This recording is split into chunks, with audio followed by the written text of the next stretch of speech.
What a day! What a lovely day!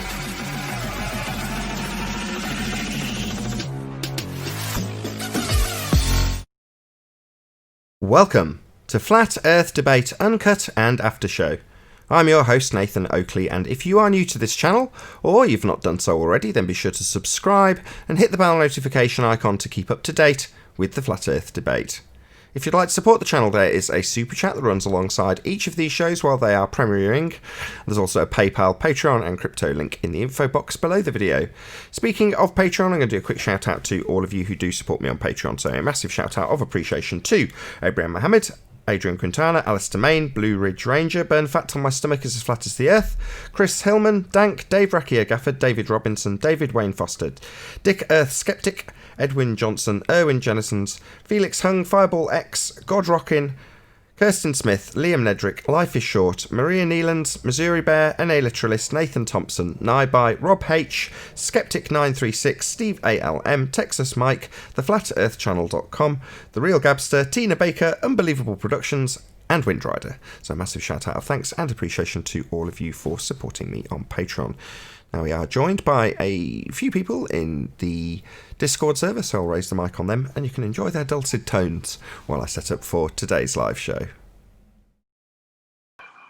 My 30s, late 20s, 30s.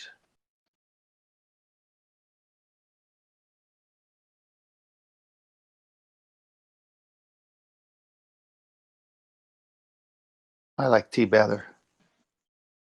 Right.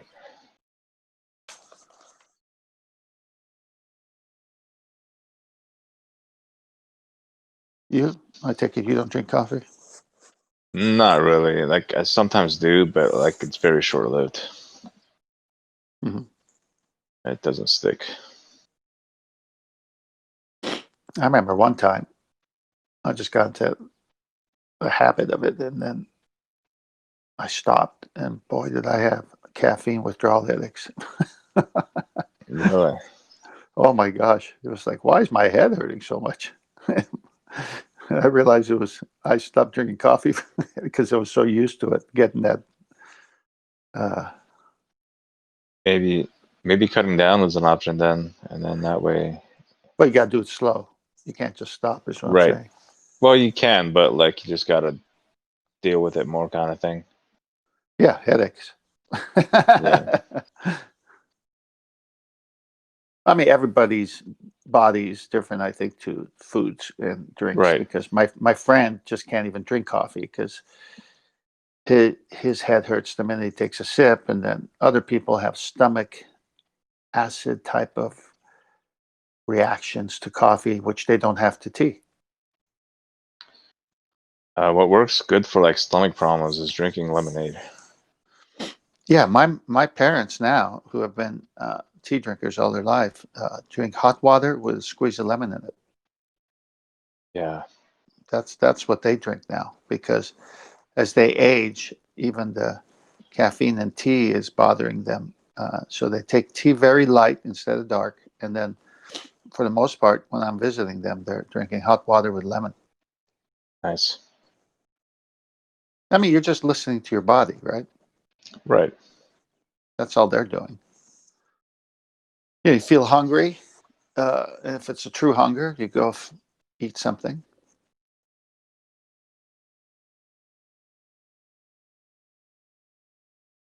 My kids were growing up, and they would eat a full meal, and then they'd want another meal. So they'd get a second plate. Fine. And then after that, no more than 10 minutes pass, they're hungry again.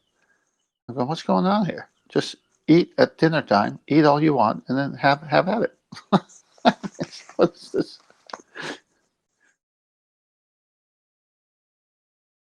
Sound like a hobbit. Second breakfast and third lunch and fourth dinner. I notice certain foods make you like hungrier or make you want to eat more, or don't keep you satisfied for long. I know when I eat, I'm full. I don't eat anymore. It's Right. I noticed a good routine. What's that? I just said, well, you go on first. No, I was just going to say, we're back to how different bodies react to different things. So who am I to judge somebody who's always hungry? Right. Right? I mean, it's okay Right. if you're hungry, you're hungry. Well, listen to this. One good routine, and I did this for like maybe a month, 2 months, I forget. But one good routine is to intermittent fast, and you eat within like a window, right? Let's say 6 to 8 hour window, and you can eat as much as you want within that window. But then after that window, you don't eat at all, like not even drink tea or coffee, Mhm. only water. And then as you eat within that window, you notice your appetite goes down, and like you don't want to eat as much, and you're not as hungry as you used to be. Yeah. And it's Well, really again, healthy. You sleep less too. You don't need as much sleep anymore because your body doesn't have require that much energy to digest food anymore, right? well, you're cleansing. You're cleansing. You're giving your body a break. Right. It's able to catch up in whatever way it needs to catch up. Because if you're constantly throwing things down your throat, it's constantly got to keep doing what it's doing to be the natural septic tank that your body has, right? So it's like, Yes. um, I remember, see, I agree with fasting a lot. When I was in high school, I was a wrestler. So I was always losing weight to get to a lower weight level Right. so you can have an advantage. Then it became unbearable. I had to lose 15 to 17 pounds a week because my body was growing in my second year in the wrestling. So I told the coach, I don't want to cut to that weight anymore. I want to go one weight level up. Now I was so committed to wrestling that I could challenge 3 weights above me and beat them, even on my own team. So I could be at my low weight, challenge the next 2 to 3 weights up, who were the varsity, and still beat them because I knew the techniques. And I'm much lighter, so they have an advantage. But I just couldn't lose weight anymore. And it came to a point where I just had to, he wouldn't allow it. And for some reason, that was the end of that. So uh, I I couldn't make weight for the finals, blah, blah, blah. So it was he should just let me go up a weight level. But he wanted me at that lower level because he knew we could go all the way. Whereas if I went up another weight level, we may not go all the way, to the final championship at the end of the year. So he was a greedy guy, but my body can't take it anymore. So I mean, Couldn't take it anymore? no, I couldn't. I mean, I was running at 12 midnight in the rain just to lose an ounce, just so I could make weight. I mean, the dedication I had was ridiculous. So all that to say that when someone says fast to me, I say I already did it many times. Give me that chicken. Hmm. I have a total abhorrence to fasting right now. I've done it a few times too. The most I went without eating was 7 days. Yeah. Well, as long as you take that time and apply it.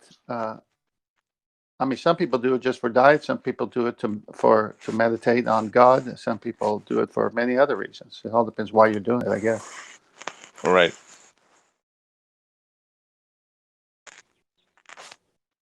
I could meditate on God with a piece of chicken. Huh.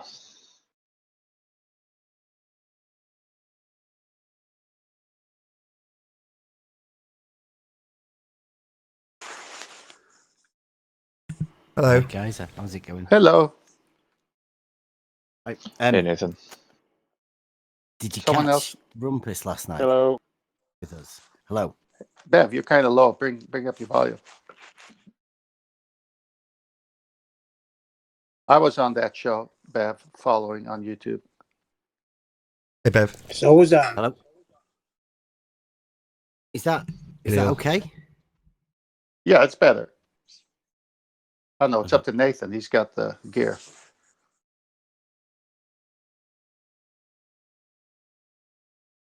Yeah, I can't adjust anybody's level in the Hangout anymore. No, I can't. I don't know how to adjust my level anyway. You're Speak good now, louder. at least for me. Right, did you catch any of the Rumpus thing last night? Because I I don't didn't. think I I saw got. Sleeping Warrior streamed it, but I didn't catch it. I'm afraid. I seem to have a problem with I think the ballers have a big problem with understanding what a water level is, and they seem to imagine elevation, things being at the same elevation as being a curvature. So I have a sort of practical demonstration of it that I don't really get a chance to show because Rumpus always obfuscates it. So if you don't mind, at some point we can go through that. Yeah, not at all. Yeah. No problem. Yeah, I saw all of it, or almost all of it, and how do you explain rumpusing, and then projecting that you were rumpusing him? I mean, it was so pathetic how many begging the question, proof of nothing statements he made. Let's imagine we're on the sphere. No, we don't want to imagine, prove it first. But he just begged his way all the way through every argument. They accuse us of not allowing them to beg the question, which obfuscates any argument. And yeah, that's because every argument they have starts with the begging the question fallacy. Now, the fact that we point it out here doesn't mean that other people won't say, oh, well, we've got to let them beg the question, otherwise there won't be an argument. And without throwing him under the bus, Anthony's one of them. Well, it happened on that show yesterday, and I kept posting, prove it first on each begging the question. And so he gets to continue talking on something that's not proven, right? Which is the only way they move forward. Yeah, he's already begged the question. He's already assumed it's correct. At that point, that's his proof. I assume it's so. Well, let's not talk anymore. Let's not assume something's correct and then go about justifying your assumption with things that correlate with it. Because it's just the assumptions in place as soon as you start any discussion. Well, that's a logical fallacy. You can't just assume your outcome from the outset.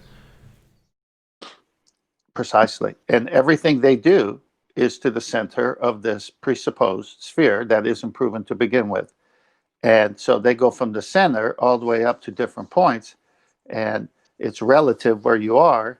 And so you say, wait a minute, this is a nice story you fabricated. Please show us the center of the earth. Please show us we're sphere first. Exactly. He took two circles, right? And he crossed the circles onto each other. And at the point they crossed, it looked like a little plus sign or a little perpendicular, except that they're arcs and they're going to continue to arc and touch each other. Whereas a perpendicular is two straight lines that go on. He is so stupid to call two circles intersecting a perpendicular. He drew two Pac-Mans. It looked like Pac-Man. I'd like to add, I'm into something about gravity, so I'll wait for the question later on. I think it was quite amazing what I came across.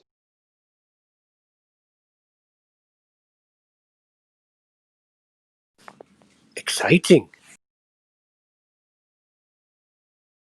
Yeah, we're using an analogy, and I came with a conclusion, and I went to the trouble of putting on the scientific method on it. So I have a theory. Hooray! Don't put the scientific method on things. You put things through the scientific method. Yeah, we know that. We know that. Just begging the question. That's what I was doing, and if you allow me, I would like to put my analogy through. Sure. Do you want to keep it on the live show? It's only 4 minutes. Can the person talking summarize more clearly what he wants to do, so when he does it, I understand what he's doing? Yeah, I mean, it's a silly thought. We were the analogy was dropping balls from a high elevation, and the speed, how they reach the floor, and so on. So we changed the analogy for watermelons. So my observed phenomena is not that the projectile when it hits the floor, but after hitting the floor, when the watermelon opens and it turns red inside, we're going to attribute that to gravity. What is gravity? When the watermelon smashes open and it's red inside, you're going to call that gravity. Is that what you just said? Yes, because that's the question. That's they're always begging that question. They always start from the wrong premise. So the analogy is if you don't crack open the watermelon is a different color inside. It could be blue inside. So due to the force of gravity, it changes color into red. Oh, I see. You're drawing a non sequitur conclusion from a presupposed outcome of gravity that you're holding there already. You go. Because they always start their analogy with the premise is that we are spinning. There's a movement somewhere which we don't detect. I see. So it's the non sequitur part of the affirming the consequent, plus the begging the question of gravity, that you're bundling together to make it seem farcical, to highlight what they do, because they do exactly the same thing. Exactly. Gotcha. Okay. Yeah. If you can, now you've summarised it for the pre-show audience. If you can wait a couple more minutes, once we've got to gravity, I suppose, go through it in the housekeeping. Yeah, sure. Cool. Sounds good to me. Well, I'm sure Mellon Bank would be grateful to you once you prove it. Melon what? Bank. There's a bank called Mellon. I didn't know that. Yeah, it's on the Rhine. It's in Germany. Too early? Yeah, too early. Sorry. It's like First Chemical Bank. That's where your liquid assets are. I see. Very good. Thank you. I don't have to work for it. It just comes to me.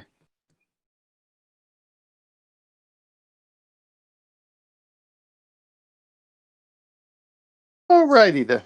Alrighty. Anyway, back to Rumpus making a fool of himself yesterday. You there, Ben? He always does. Yeah. We've just had another it's a Twitter troll, but I mean, they sort of build up the courage to come and try this. I mean, what I don't think they've realised yet is that geometry and logic are really closely linked. So they're having to undo logic to get around this, and as most people know, you can't. Yeah, they have to employ law of identity violations in the form of level and curved. They have to be the same thing in their mind. There's no difference, but yeah, there is. They're fundamentally different. In their mind, they're the same. Yeah. We had a troll this morning come in and to troll, and they're basically saying the elevation of a canal being the same is proof of curvature, because that's what elevation means. Only in the mind, of course, but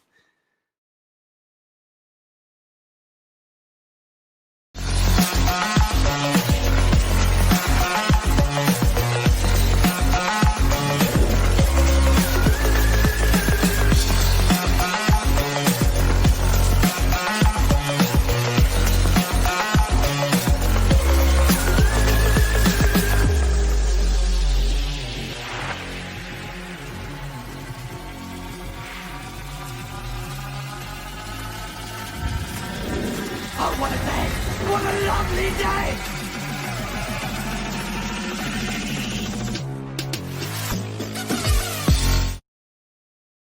Welcome to Flat Earth Debate Live. I'm your host, Nathan Oakley, and if you are new to this channel, or you've not done so already, how dare you, then be sure to subscribe, hit the bell notification icon and join button if you'd like to become a Nathan Oakley 1980 channel member and keep up to date with the Flat Earth Debate. If you'd like to support the channel, there is a super chat that runs alongside each of these shows while they are live. There's also a PayPal, Patreon and crypto link in the info box below the video. Most importantly, if you'd like to join the discussion, simply mute the page you are currently watching, then click the link in the info box below this video to join the panel and express your views on the nature of Earth. If you do join, please don't swear.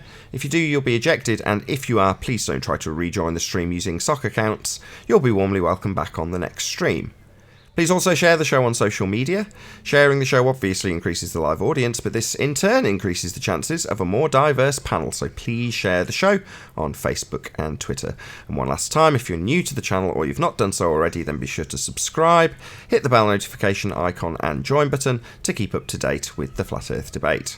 Now we are joined by 10th Man, Bev Try Thinking, Righteous Force, and a whole bunch of people in Discord. So welcome one and all. Good morning. Good morning. Hello. What up? Let's get straight into housekeeping. There's a couple of people in the wings waiting to go through a few little things. Not little, but, you know, sizable, important, pertinent things that are on the horizon for us on this show. So let's get through housekeeping. Any signs of a physical geometric sphere edge, formerly known as Earth curve? Not from Ukaipa. Nope. Any signs of axial rotation of the Earth-based variety? Only when No, I close not- my eyes and spin around. Of the Earth-based variety? No then. What about the distance to the sun? Any evidence of the distance to the sun? I'll be Arwen. It's over there and no evidence for the distance. Any evidence of a self-perpetuating molten iron core at the centre of a presupposed spherical Earth? No evidence. Nope. Nope. Any evidence that you can have gas pressure without the necessary antecedent of a container to press upon? Absolutely not. Impossible. Don't think so. So many people believe the sky is a vacuum, it's amazing. Any evidence of the R value? Earth radius? No evidence. Wow. Any single viable hypothesis from any of the fields of astronomy, cosmology, or astrophysics? I'm still waiting for the question to be answered and they're running away from it, so no. Any scientific evidence of gravity? No such thing. Aha. Oh, Nope. here we go. George. Right, guys. Please bear with me. I need to put my my hat on, the glove hat on.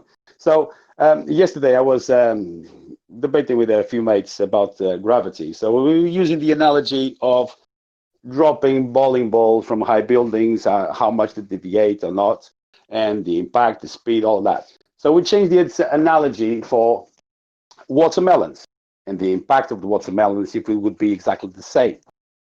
So I something clicked on me and I said, voila, this is the scientific proof that we need for gravity. So I would like to put my my observation through the scientific test if it's possible. I don't see any reason why not. If this has been formulated into the scientific method, then I'm all for it. Yeah. So the observed phenomena is when cracked open, all the watermelons are red inside. So natural phenomena inside of watermelon red. Okay. Well, the cause of that is gravity. So once the watermelon is exposed to gravity, it turns red inside. And you've done this, right? You've definitely proven that they are red inside when you crack them open, therefore proving gravity, right? Yeah. Do you want to know the null? The null? Yeah, sure. If watermelon interior not exposed to gravity, it won't turn to red. I see. So if no gravity, then it wouldn't be red. Exactly. And this experiment you can perform underwater, on a vacuum, on top of a mountain, at sea level. So every time that you crack open a watermelon and it's red inside is due to gravity. I see. And you can do this yourself, you say? You can prove this to yourself, this form of logical fallacy. Exactly. I mean, but scientific method. that's the moral of the story is if you implement enough bullshit, people will believe it. And this is what the globals are doing to us all the time. Perfect. So we've started with the premise that we have a gravity. Then we've formed a logical fallacy affirming the consequent. if we have gravity, we're going to see red inside a watermelon. We do see red inside watermelons, therefore gravity. So not really scientific method, although nice touch with the null. If It was the best that I could do, man. I'm sorry. That's okay. Some Very Globers good. maybe will say, you have watermelon with yellow inside. Then no gravity. He's got a point there. I seen yellow Well, watermelon. maybe the watermelon can still be proof for the molten iron core. But we've all seen the gravitational dispersion testicle. So obviously we can easily explain that away with the amount that's going to affect the colour. So I can easily come up with a just so story to explain that away. No problem at all. If my whole premise of my proof is a logical I'm sure there's fallacy... plenty of people queuing to do maths about this. If my whole premise to prove this is a logical fallacy, then I can make up any just so story to justify any problems that might arise as a result of my initial just so story begging the question form a logical fallacy. No problem. New just so story, no problem. I can rattle one off it. And it'll be true, because I'll have made it up myself.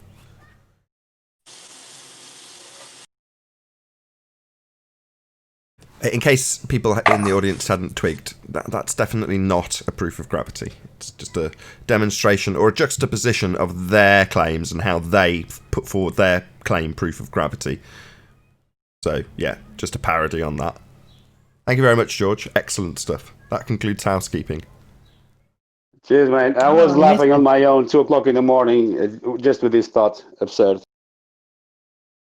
Okay, so Bev yesterday, I didn't actually see this, but was debating Rumpus on...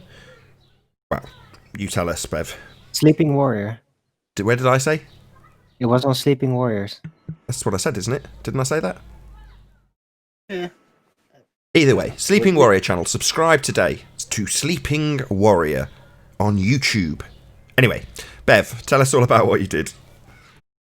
Well, I've developed a test that I say will prove that water level is horizontal, right? Now, the fact that you have to prove that sort of thing is a bit ridiculous because that's what everybody knows, that level is horizontal, right? What? Horizontal means curved, doesn't it? This is news to me. It's a debate, isn't it? Can horizontal be curved? Some of them like it. We developed bendizontal for that. Well, wouldn't that rather be circumdicular? Right, we can all hold off the jokes. I've encouraged it. Yeah. So let's just let Bev get his piece out. Sorry, Bev, my bad. So the whole point of this test is to prove that water level is horizontal. But, I mean, that's a known fact. So you end up getting tied up into a thing where they don't understand the basic principles of what a water level is. So I've developed this thing. Can you get my camera? Is it, if I switch my camera on, let's check I've got the screen on. Talking to me? I don't know, man. It's not my camera. Yeah, it's there. There we go. Right, yeah, so you're up. You can get that, and is that a good picture? Got your whiteboard. Ish. Very good. Yeah, right. So I've got a water level here. Right? It's just a tube you fill with water and you put two things on it at either end. Right? And the water level in between these two is always the same. It equalizes. So if I can do that, it'll equalize to itself. That's what a water level does. Now, the distance that you move them apart doesn't really matter. It's level, right? It's understood that is level, and this tool will establish a horizontal plane of reference, right? So that's what this tool is. Basic, simple tool. Just you're gonna have to speak up when you turn around because we can't hear you. Sorry. Let's move the mic over. Yeah, that's better. So we've got the water level right now. If I move this along here, then it'll equalize and it's level between these 2 points. And you keep going, and it's level, right? That's what this tool does. Establishes a level. So we'll have this here. This is a drawing of these levels. You see that? Does that come through, or is a bit? Yeah, Do I need- you're drawing a level. We've got you so far. Yeah, just drawing this level. Now, the horizontal plane that is established across there goes all the way across, right, like this. So, got a level. That's a laser level. It's establishing a level line all the way across. Now, that's what this does. The water level here is the same level, but when the ballers get involved, then if you just put another piece in the middle here, then when asking them what happens at this point, if it's horizontal, they'll all be at the same level, right? This one here won't rise. It can't do because we're with you. I don't know if you're asking rhetorically or not. That's why I'm sorry if I'm interrupting. No, that's okay. But it's this. There's no scale that this I'm aware of that this won't be horizontal. This basic tool and what the water does in it will be horizontal, right? I think that's where the ballers are getting mixed up, right? That is what would happen.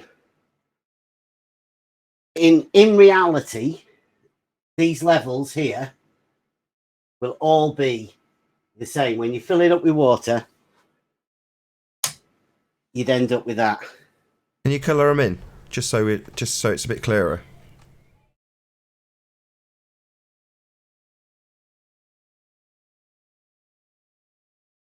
So perfect. Polish. That's horizontal. Now you need to check this, or the ballers say you need to check this. Right? Now, how would you check that? Well, if you have a canal that's running at the side and you do this test at the canal, then you just measure the height of that above the canal and the height of that above the canal and the height of that above the canal. They'll all be the same. Hold on a second. Sorry to interrupt. There's already a problem. What you're describing is a tool to establish level. But yes. Their fundamental begging the question premise would state that the tool, when showing level, is actually showing curved. So regardless of if you demonstrate this to them, they will just simply assert that what you're seeing in that depiction is actually a curve. That's all they'll do. Well, see, this is what initially what happened. I mean, I said level is a straight line. It's horizontal. It's a horizontal plane. Level is a straight line on a horizontal plane. And for that, I got accused of being a child abuser.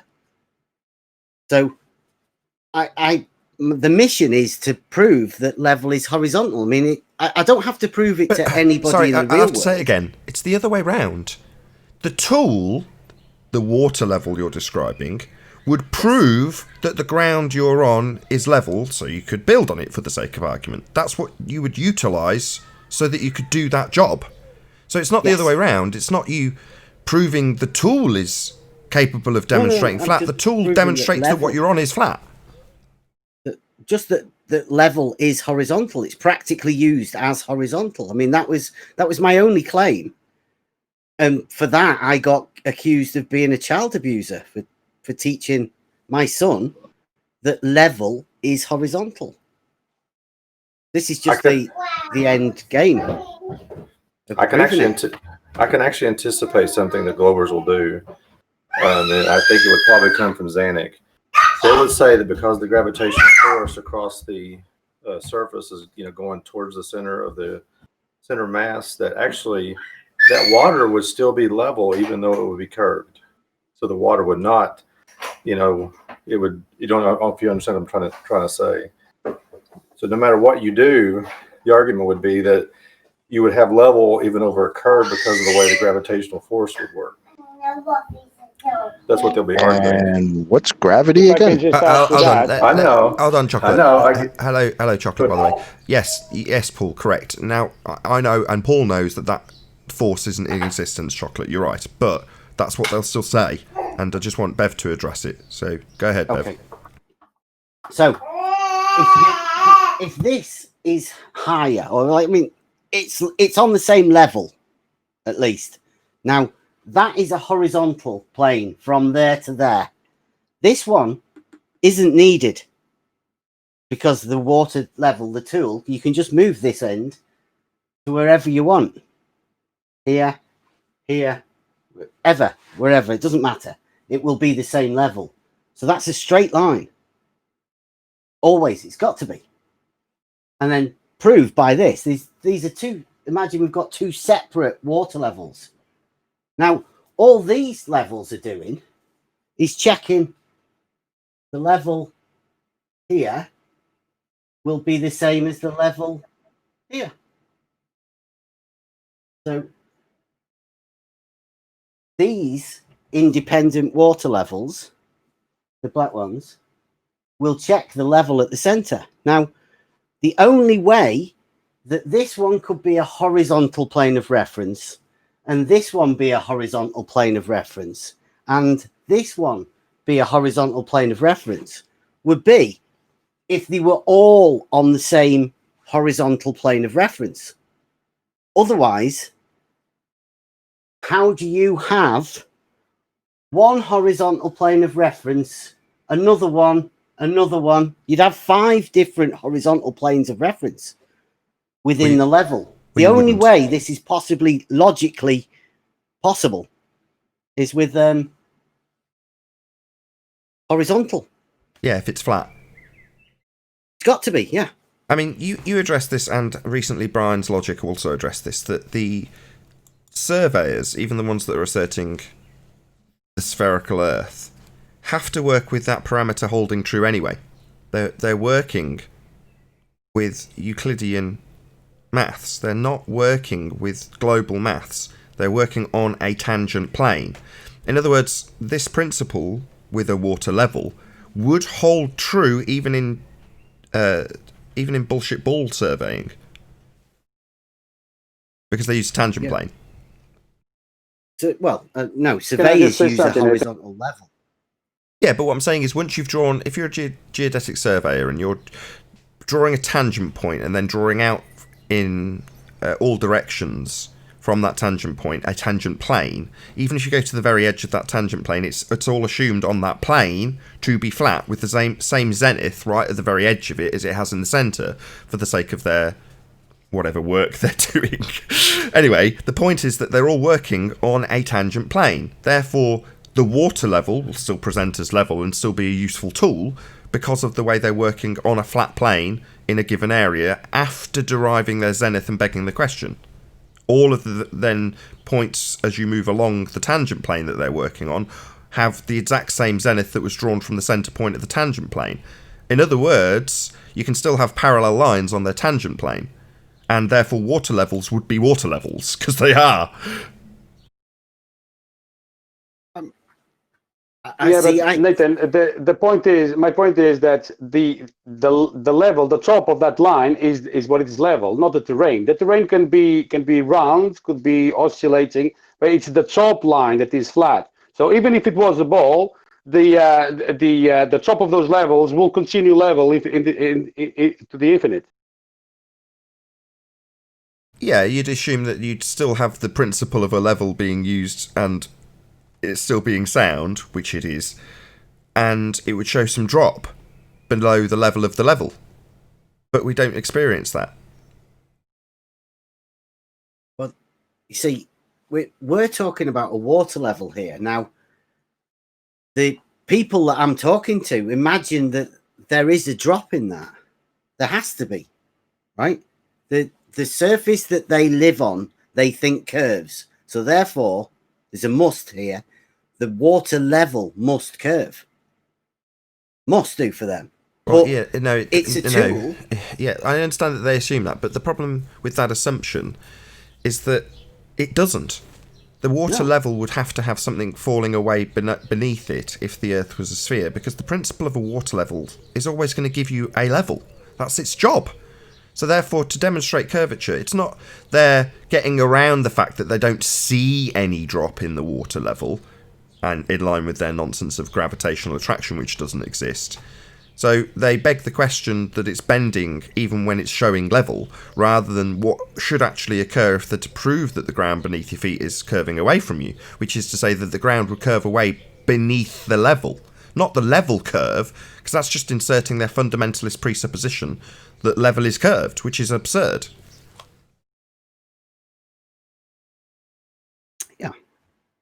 Yeah, so, I mean, the question is, how long can you make that tube on a water level? Because this test that we've got here, there's no scale to it. So how long can you do that test for? As long as you like. Yeah, well, that would prove a horizontal level, wouldn't it? Well, would it actually prove? Because a horizontal is level. Yeah. This is a keystone of these principles that are being applied when you do geometry. And these cornerstones, these axioms, that's the word I was fishing for, hold true. You don't have to prove the axiom it's based on. That holds true. But I know you have to because they say you have to, but these are employed principles that hold true. The fact that they deny them because it doesn't conform with their sphere belief is neither here nor there to me. I know you're still fighting that battle. I'm not decrying what you're doing, Bev, by the way. No, I'm not. I'm not fighting that battle. All I'm trying to do is to simplify this basic truth so it's understandable for everybody to understand. Now, the fact that these globe Earth believers have to fight this. It's not like they can decide that okay, yeah, level is horizontal. They can't. This is a tool for every flat earther to understand that there is no way, logically, geometrically, or practically, these globe Earth believers can make this horizontal line curve. It can't be done. The fact that they just call you names or say whatever, it is, I don't know, it's ridiculous. They're gaslighting. Yeah, to summarise, Bev, level is not curved. That's the antithesis of level. Mm-hmm. Yeah. Okay, anything more to add, Bev? No, that's it. Straight lines and curved lines are definitely separate things. Yep, indeedy. Thank you very much, Bev.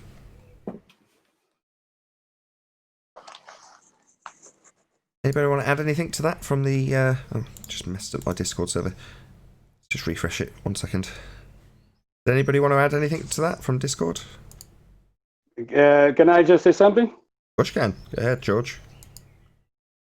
Well, on that same projection that we just seen there with that water level, what I was saying is that top, it's always level. The bottom, the terrain, it doesn't matter if it's curved or concave, whatever it is the top that we're talking about. That's tangent line. But again, on those ends, once that you have the top line leveled, on those ends, once that you do a straight angle, you have two plumb lines, and for them to be plumbed, they need to be equidistant from each other, so they are parallel basically. But on their rhetoric, they will meet in the center. So again, they deny the geometry. Yeah, correct. Can you summarise that, Beb, in terms of parallel lines not converging? Perpendicular is defined within Euclidean geometry as two straight lines at 90 degrees to each other. Now, vertical and horizontal are also defined as perpendiculars, which means there is a 90-degree angle between a vertical and a horizontal. Now, you could put a vertical anywhere you wanted on a horizontal line in reality, and it would be perpendicular to that horizontal line. In reality. In globe world, however, you can Yes, draw in a globe zenith. world, only one horizontal per vertical. Only one. And yeah, but you can have a horizontal being parallel a vertical. verticals. You can have one being the other. So if you're at the North Pole on the globe, the fantasy ball Earth, and you've got your zenith going straight up, right? Well, then 90 degrees to you is your horizon from your zenith. So far, so good? Well, yes. Somebody on the side of the ball, in say, I don't know, Hawaii or something, they're going to be, their horizontal is the same as your zenith. Well, it's not strictly because you moved over slightly on the ball, but you know what I'm saying. It's parallel to your zenith. Their horizontal is parallel to your zenith. It's ludicrous. Yeah. A better way of thinking of it is if I was at Ecuador and you were at the North Pole on their model, and we both walked along a horizontal line towards each other, we would meet at a square corner somewhere. It's just bonkers. I mean, George summarised it beautifully. That you drop a plumb line here, and you know full well that if you walk to the other side of your house and you drop a plumb line, those two things are going to run parallel. That's a building principle that must hold true for buildings to stay upright. And that principle holds true everywhere. However, the assumption that will be made by a geodesic surveyor is that you can drop that plumb line, and if you move over slightly 1 inch, the parallel line is gone. It's now moving at an angle towards the centre of the Earth. The two are not running parallel anymore. 1 inch. Because you're moving your zenith along a curved, actually straight, but curved is straight in their world line. Yeah, it's an imagined geometry because it doesn't fit, and perpendiculars don't work on that particular geometric model that they imagine. You shouldn't have any. You shouldn't have any. There is no be there. geometry. If we're on a globe, I drop a plumb line and I should move an inch, and it should be different. And that should exaggerate the further you move over, and it should be easily and demonstrably an issue that they've had to cope with when building buildings. Now, the fact that they've never ever dealt with it, in fact, they do the complete opposite and reverse engineer flat into sphere only to translate it back into flat again, is a testament to how bloody flat it is. They don't have to cope with any of these problems that aren't in existence. They have to translate their bullshit faith in ball Earth back into a flat plane.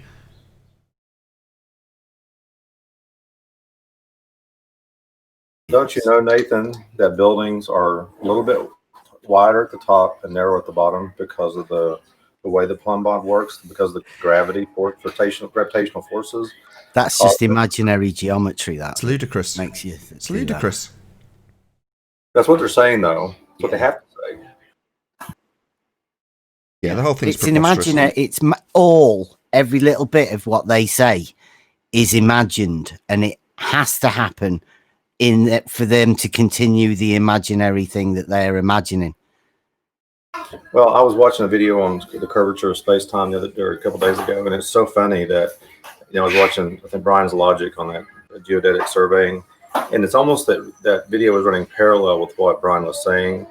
And basically what they're saying in that is, and I asked this to Danny T yesterday, and I didn't quite hear his answer because I was driving, but can a straight line be curved?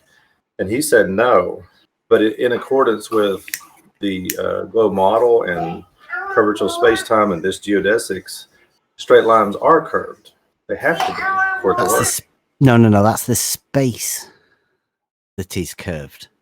Yeah, you're thinking of you're thinking of Einsteinian travelling along geodesics, aren't you? Now you've kind of transposed Euclidean into Einsteinian. Well, that's what they did though in the video. I can find it posted. I'll check it out. I'll check it out. But that's no. It's that conceptual mathematical model that they have to have that allows them to do that sort of stuff. But that's not reality geometry. That it's Yeah, we're not working on the really is level when we're doing that with Einsteinian mathematics. It's no longer on the really is level, i.e. it's not reality, it's just conceptual. yeah, the proofs within geometry come from Euclidean geometry, i.e.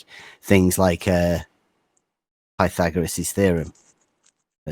That can be proved within geometry, not that's Euclidean geometry proof. It doesn't apply. Yeah, you need right angles and horizontal and vertical lines and things like that. Things that we actually have in reality, usefully so. Otherwise, as I say, buildings would have some problems which nobody's having to overcome because of a sphere Earth. Nobody's having to overcome these problems. In fact, as I say, they have to translate a tangent plane, an area that has flat surfaces, when they even assess it for its globiness. They don't. They just presuppose it's a sphere and then map out a tangent plane, a flat surface to work on. Yeah, can we stop geometric using the word considerations, you might say? No, they just beg the question from Brian's. Check out Brian's presentation. It was very eye-opening. But no, they don't. The geometric considerations are merely them begging the question and squaring their own circle and justifying why they're drawing out a flat plane to work on. Then they start working on a flat plane. The very fact that you say tangent, though, you are reifying that circle that they have underneath that horizontal line. You know, just by the fact that you're calling it a tangent.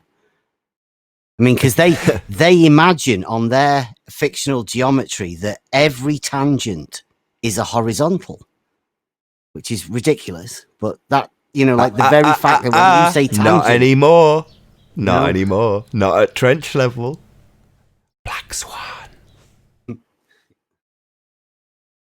Well, if the water level is horizontal. Hold on, just repeat that, Bev. I might have gone past some of the. I don't want that to whistle over people's heads.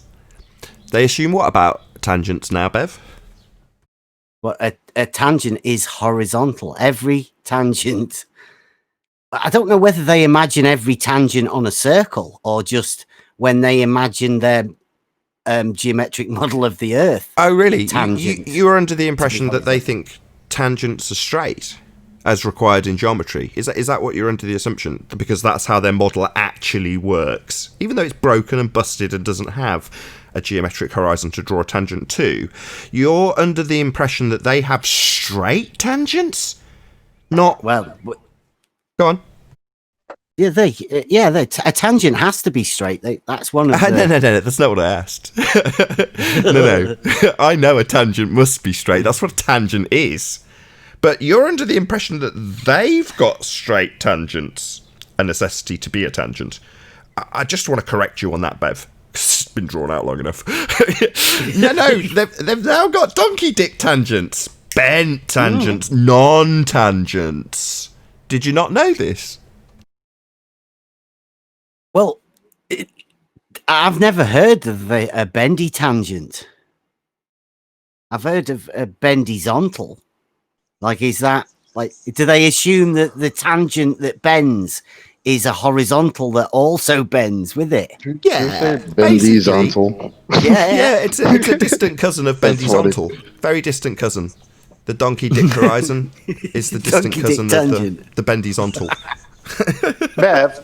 Bev, if I'm not mistaken, on yesterday's back and forth with Rumpus, he kept saying the observer on the other location on the presupposed sphere, and I'm going to add this just for clarity and correct me if I'm wrong, is standing on one of those disco mirror ball flat horizontal surfaces, and his distance between where he's at to the center of the Earth is the same as where you are, miles and miles away. So that's why to him it's horizontal and level no matter what or where you are on this sphere with disco squares. It's the tangent works. Isn't that what he was trying to say? I think so, yeah. But I mean, if you go into the geometry line when these people do actually go down this geometry line, and they eventually end up at spherical geometry because that sounds appealing to them. But the problem that they have when they go that far is that spherical geometry is the geometry of the two-dimensional surface of a sphere. And I don't know if you're aware of the fact that two-dimensional surfaces are, I call them a plane. And so, again, they imagine curves everywhere. All right. So you're saying you need to apply Euclidean principles to apply spherical geometry. If you were actually dealing with a beach ball and you wanted to do some geometry on it, you'd still need Euclidean principles to hold true, and you'd have to draw out planes, like they do with their tangent planes, shockingly. Yeah, you'd need a Euclidean sphere geometry in order to base your framework of spherical geometry around. But once you started doing spherical geometry, that is the geometry of a two-dimensional surface of a sphere. Fantastic, isn't it? You can check it out at Wikipedia if you want. Spherical geometry. Also interesting when they're doing... Go on, sorry, whoever that was. I listened yesterday that show, and I don't know if you noticed that Rumpus in one moment said like this, because you was making presentation about level. And he said, why are you doing this on the board? Because in reality, it's curved. Yeah, they just beg the question. Yeah, demand that you beg the question with them. Yeah, but he said something like, why are you doing this on the board? He said something like all flat earthers saying something like, it's observably flat, you know. He's something saying it's observably curved, you know. Why are you doing that on the board? What's that, you know? Because in reality, it's curved. He's believe in that. Well, I wanted to jump through Just stop the looking. chat, strangle Rumpus. Okay. Sorry, you want to do what, Neil? I wanted to jump through the chat and strangle Rumpus. What? You want to jump to the chat? Shout out to Unicorn Laser Eyes, who says, Sean Hawkins in chat thinks maps are plotted out curvy. The maps are flat. Yeah, all maps are flat. Yeah, pick up a globe and it'll say it's a toy on the bottom. It'll say not for educational purposes on the bottom. It won't say useful map on it. National Geographic say key stage 1 and 2 for the educational use of a globe. It's, 5 and 6. Yeah, when you're very susceptible to having indoctrinated religious beliefs plumped into your mind in thick and fast manner, only to be completely ignored from then on in your education, and just the educational having the presupposition of a sphere Earth hold true in all other areas without it having to be educated again. Yeah, not me though.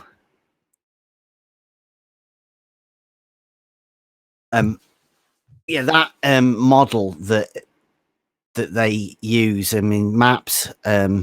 No, I mean they keep saying that no maps are accurate, but I mean, I'm pretty sure that the Ordnance Survey would be a bit miffed if you were to say that to them.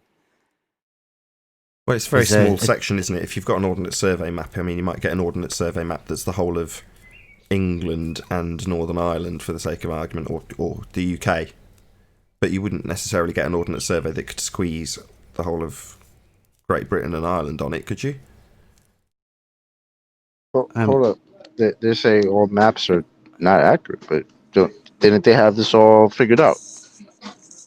Don't they have the whole globe figured out? They've distorted every single map, right? Every single map is going to be claimed to be from a spherical projection because we live on a globe according to the rhetoric.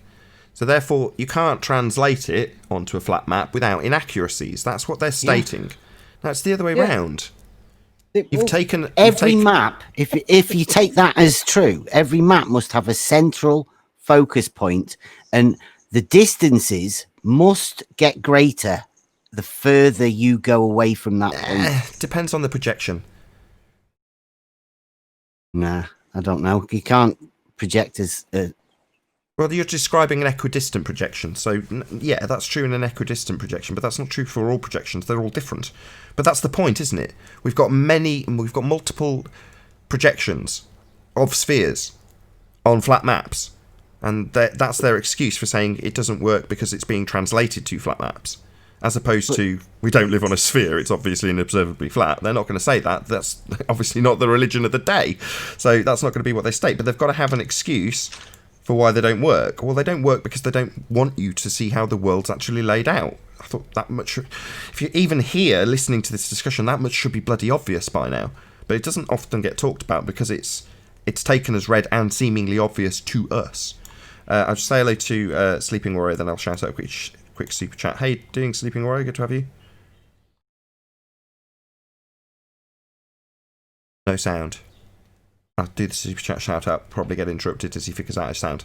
Shout out to Unbelievable Productions, who's also in the panel. Good to have you. It says Mark Taylor's kitchen goes kaboom! Okay, don't know what the reference is, but thank you very much indeed for the super chat. Also, shout out to Cleary. What's the radius of the gravitational centre?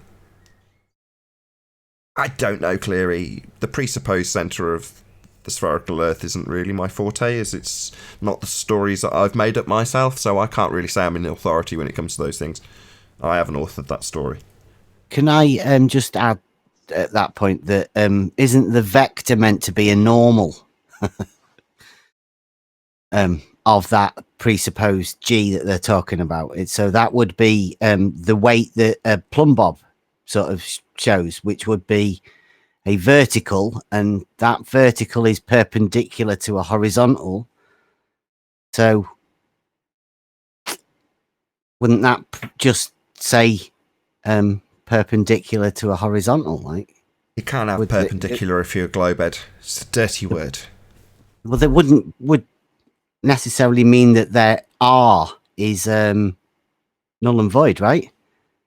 Yeah, it would. Geometrically, yeah, again, they've lost R. Yeah, they don't have an R value anymore. It's not reasonable to just dictate to us that we already know we're on a sphere, therefore we can presuppose this R value and work forward from there, because it's been debunked. It's geometrically unstable. You can't have an R value if you don't have a geometric horizon. You need that to draw a tangent to draw geometry as your mathematics. Well, if you haven't got a geometric physical sphere edge for a horizon, you can't do geometry. You can't draw tangents. That's the end of geometry for the globe. It's game over R value.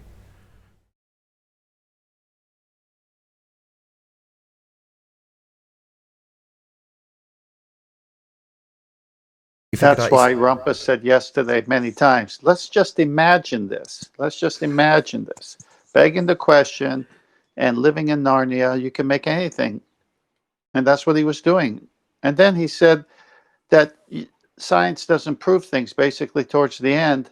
But he spent the whole show trying to prove something. But the only way to prove it was to imagine it.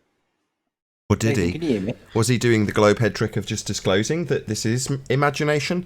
In other words, a few weeks back we were discussing the people who come to this subject and then think that they've got a right to be angry at some power that should not be and demand answers or get angry for giving them the lies that they've given them. However, as you just disclaimed, Rumpus makes it clear that we're going to be imagining this stuff. And if you look into it in the same way as we've looked into it, with their own sources like George Musa, they lay it out for you. This is not on the really is level. Now, with those words ringing in your ears, you can do one of two things. You can accept that this is just imagination land, that the heliocentric worldview of us spinning around a sphere is merely a philosophy. Or you can go, la la la la la la la la, no, gravity is real, it's a force. La la la. That's what you can do when your priest tells you. But at that point, it's on you, not them. Now, when they educated you about the heliocentric model, Had you have looked into what that meant, you'd have understood that it's merely a philosophy. We don't live on models. It's a reification fallacy. But at the point you choose to ignore that little detail that they did tell you, it becomes your responsibility, your ignorance, when you finally figure out that it was merely a philosophy. That's nobody's fault but your own. They told you. Let's imagine this model. Our model works. Our model's real. When we're imagining it, not on the really is level. So don't get angry. If you're new to this subject, we're all stupid. Me included. We're all fooled. But on us, on me, on you. Not on them. Not on they. Because there is no they. They have told you. They made it clear it was just imagination land. It wasn't on the really is level. Shout out to Bleeding Warrior. Sleeping Warrior buying likes and subs. Tut tut tut. Outrageous. Nathan, Thank can you hear for me? the super chat. Hello. Hello. Get out of here with your buying subs and likes. I know what you're like with your like button wanting to be up higher nonsense. Get out of it. I liked the video last night, Tony. Don't like it. He's buying them. He's buying the likes. Sleeping Warrior. Nathan, can you hear Sleeping Warrior? I just want to share something that people are not familiar with at the minute, and we need to be aware of this. You know, like when you see a wiring diagram for a plug, it says the brown wire goes to live. That doesn't mean that you can put the blue wire to live, does it? It means that you've got to put the brown wire to live. It doesn't mean that you can put the yellow and green wire to live. It means that you put the brown wire to live. Well, in the definition for perpendicular, it says specifically straight lines. Now, Rumpus yesterday made a big deal over whether or not lines could be curved. Now, by expression, if it says straight lines, it does mean straight lines. It doesn't mean curved lines. And there's a Latin phrase that we're not familiar with in this topic. And I'm going to do my best to pronounce it, but forgive me for butchering it. But it says, expressio unis es exclusio alteris. And what it says is, the mention of one thing is the exclusion of another.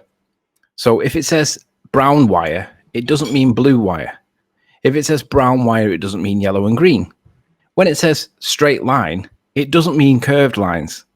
So we're going to have to get familiar with this phrase. Expressio unis es exclusio alteris. It's Latin, and it means if it says one thing, it doesn't mean something else. It means the one thing that it says. So that's a little bit of Latin that we've learned today. Expressio unis es exclusio alteris. Shout out to the new subs, the 200 new subs. Thanks, Rude Earther. It's describing the law of identity. Saying that if something has an exclusive description, something else cannot have the same exclusive description. So things that are in polar opposition, one thing that is the antithesis of another, cannot be the same thing. You know, it's describing mutual exclusivity. So I've paraphrased in about 3 other ways. Excellent. I love a bit of Latin. So, Anthony, are you saying that when he put 2 circles overlaid on each other and the circles crossed each other at 2 points, he was trying to make an arc sound like a he's straight trying line? to make the point that a point is sufficient for a line, and it's not. A line is a line and a point are not the same thing. In the same way that a straight line and a curved line are also not the straight thing. But he wants to conflate the two so that he can flick between Euclidean and non-Euclidean geometry, and we're onto it. You can't. When it says the brown wire, it doesn't mean the blue wire can be used too. It just means the brown wire. So when it says straight lines, it doesn't mean curved lines. Okay, I'm going to read out this next super chat, but I want you to do the opposite of what the super chat's requiring in the interest of generating more super chats, you understand. So, Bleeding Warrior, thank you very much indeed for the super chat. Feel free to keep donating to this channel. Sleeping Warrior, deny you bought subs and likes. Don't deny it, it'll hopefully super chat again. Shout out to my new 200 subs. Thanks, Rude Earther. 200 subs more. So what is your channel like moving forward in leaps and bounds, subscriber-wise, at the moment? He's hot at the minute, isn't he? I think it's 200 subs. I don't think it's another 200, but it wouldn't surprise me. I haven't checked for days. But you don't check your sub count? Man, I check my sub count. I keep an almost daily eye on my sub count and my stats and my views and my watch time and all the other possible stats that I can keep an eye on. But there we go. I know for a fact Sleeping Warrior doesn't, and he couldn't care less. But there we go. Obviously, that kind of person's going to go out of their way to buy subs and likes. That's just the kind of guy he is. See, I'm more interested in learning a little bit of Latin, like stopping rumpus from using the word curved lines instead of straight lines. But people that are more interested in sub counts, super chat to tell people, well, shout out to my new 200 subs. I know you'll only be here for a few more weeks while there's a purge due soon, but whilst you're here, it's lovely. Thanks, Rude Earther. Just don't do that to me. Nothing would piss me off more. Every intro I say, if you have not subscribed already, then subscribe. Because I don't want people to say, I'd love Nathan to have a few more subscribers, therefore I'll subscribe with these other accounts. And people have offered and done this for me. I'm like, I just want genuine subscribers because it messes up the stats. If you've got non-viewers subscribe to you, you don't want that. You want real statistics for them to be of any use to you. So for me, somebody adding a superfluous 200 subscribers to my channel would be a nightmare. Because it's like, well, what have I done? That's the first thing I do. If I grow overnight and I come in the morning, I check my stats and I go, wow, I've grown by 50 subs. I'll search my own name because I want to know why I've grown 50 subs overnight. And typically, somebody will have made a video about the channel or cut out a piece from the show or mentioned me in a positive way or something like that. When are you going to talk about flat Earth? Say again? I said, when are you going to talk about flat Earth? We are talking about flat Earth. You're talking about your fucking subs, Nathan. Shut up. Oh, somebody sounds a little triggered. You're right there, buddy. A little bit robotic. Yeah, a bit triggered. Somebody needs to share their pain, apparently. Please don't want to kick you out. Please don't swear. You swear all the time, Nathan. Don't ask me to justify what I do or I'll kick you out. This is my show. Just please don't swear. Kick me out, you whiny little fucking cunt. Right, time for you to go. Bye-bye. They're so upset about Let me go get a little violin for you. Wow. All this Trigger. because he lost. All this See how because he bad lost the his truth R? hurts? Is this a response to losing your R?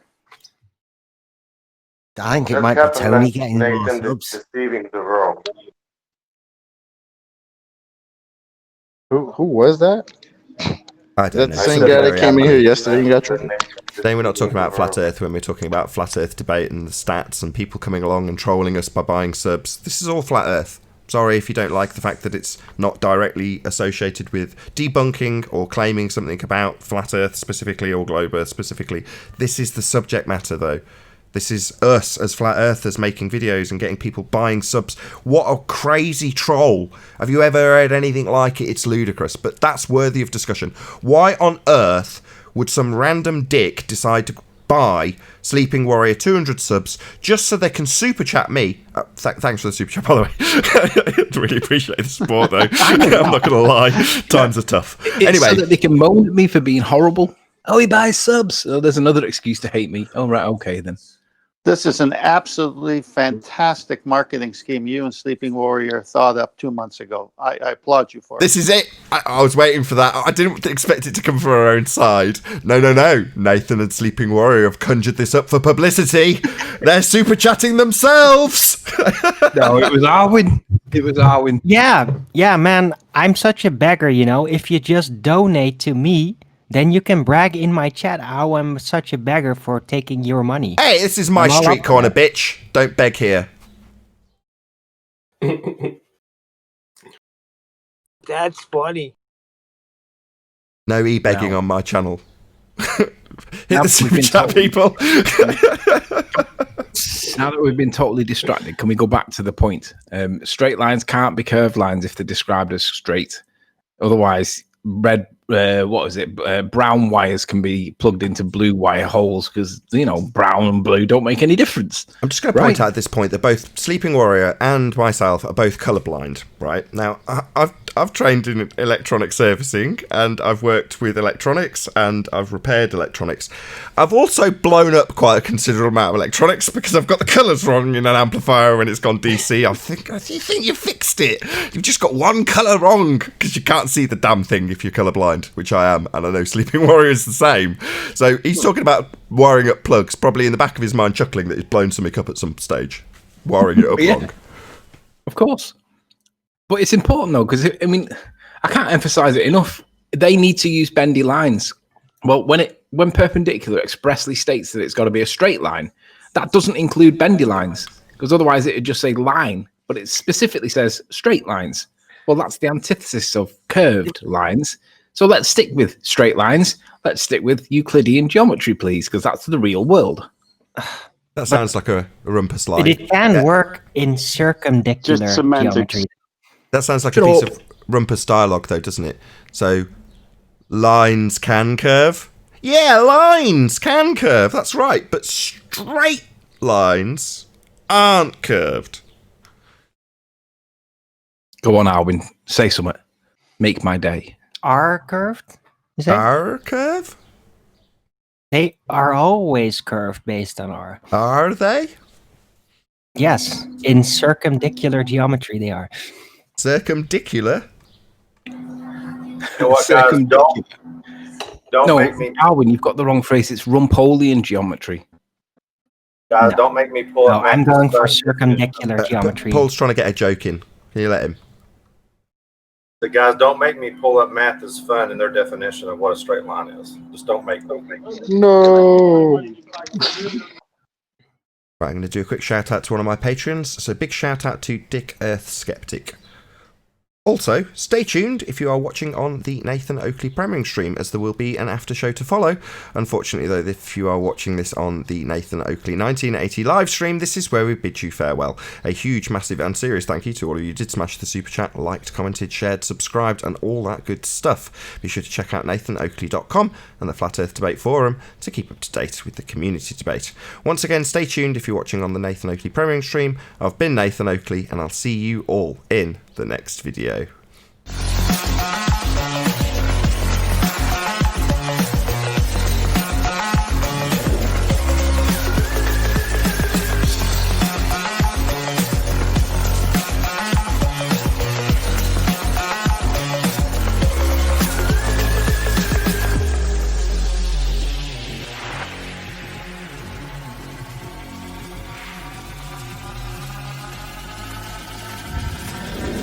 Oh, what a day!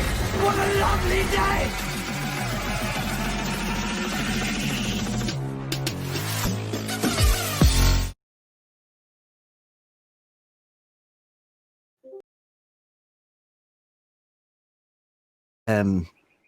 Pretty obvious that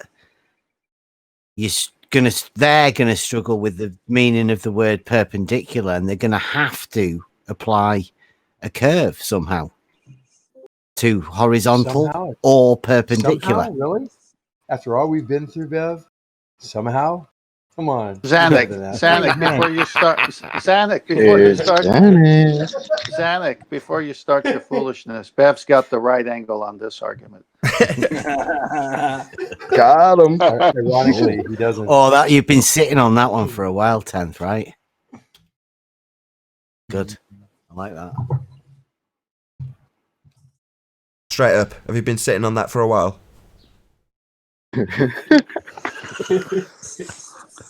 Father, 90 degrees. Zanuck, can a straight line a curved line?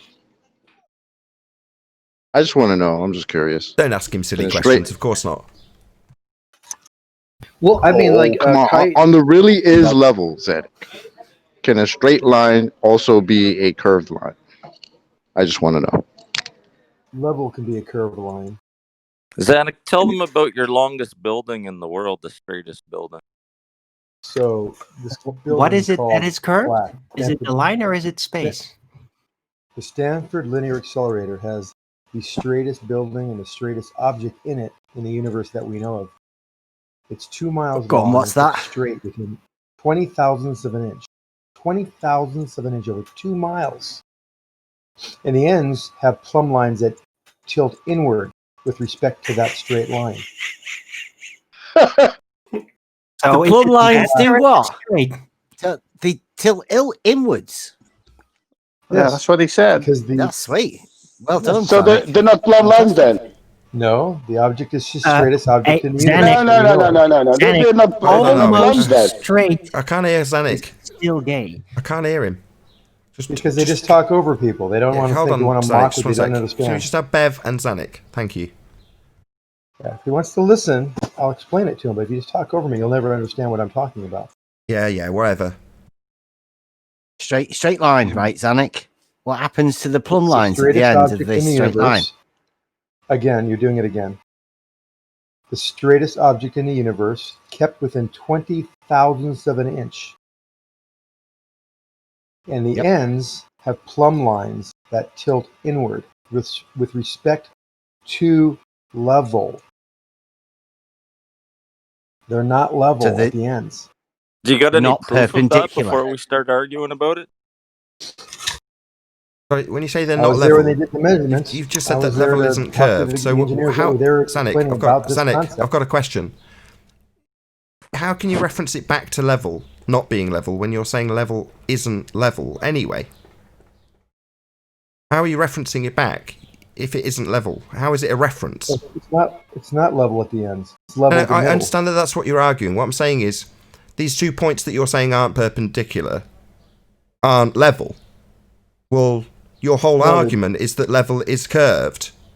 Anyway, so when you say, I haven't finished, Zanik, you're doing it again, aren't you? You're scared of what I'm saying. You're never going to understand what I say if you keep talking through me, Zanik.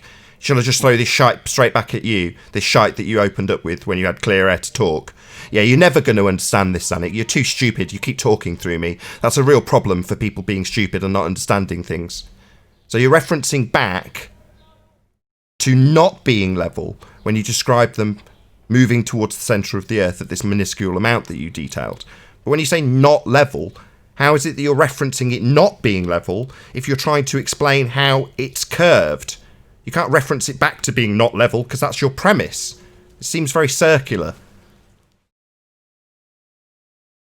It may seem that way, but it's not circular. The object is straight. The ends are not level. Only the center is level. So what's level? Can I? Hold on, Ben. Can I just hold on. You know, So what is level? If it's not center. level, what's level? What is level, Zanik? The center of the object is level. The What ends are is not. level? Define level. Level is an orientation perpendicular to plumb. Can I just add here, Nathan? I'll give you a mental concept and help you work out where Zanik is, because I've been here before with Zanik, right? This is the straightest object in the universe, Zanik, okay? Confirm? The straightest Zanik? object in the universe that we know of, Right. yes. And we're going to get a ball at one end and we're going to put a ball on the other end, right? What happens to them balls that are on the straightest object in the universe?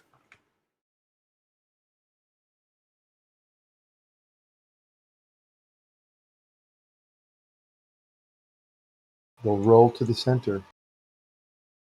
The balls will roll to the center, but when you drop a plumb line at the ends, they point inwards. Yep. Okay. I'm done, Nathan. Thank you. Okay, that was total Well, I nonsense. got Zanik, the thank you idea for that Zanik thinks that perpendicular or that level is not really an entire line. It's a point of a circle. I think that's where he's trying to go with that. Perfect. Yes.